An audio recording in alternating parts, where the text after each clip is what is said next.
Žalgirietis komanda jauna, greita, techniška, perspektyvi. Čia komanda jau ruošiasi. Reiškia, jų tikslas galbūt nėra laimėti ar 3 taškus paimti, bet įsilieti pagrindinė komanda.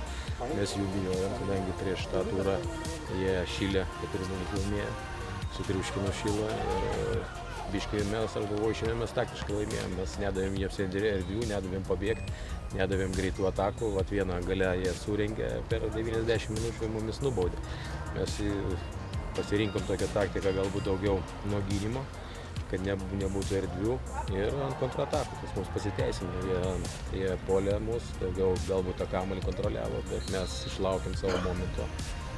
Modestas Akmanavičius gerą tokį smūgį, gerą įvartį pasiekė ir pasiekai, tik tai sakau, taktiškai mes čia sužaidėm, nes kitas rungtynės irgi truputėlį galbūt spaudžiam, kitaip žaidžiam. Bijojom šiandien irgi su gynimu, nes naujas žaidėjas įsiliejo komandą iš antros, Renatas Petronis. Irgi galvojau, kaip sužais, kaip sureaguos, kaip nesuklys ar nesijaudins ar ką, bet nieko, sužaidė galbūt normaliai, nieko, sakau, tokia klaidelė antram kėlinį padarė.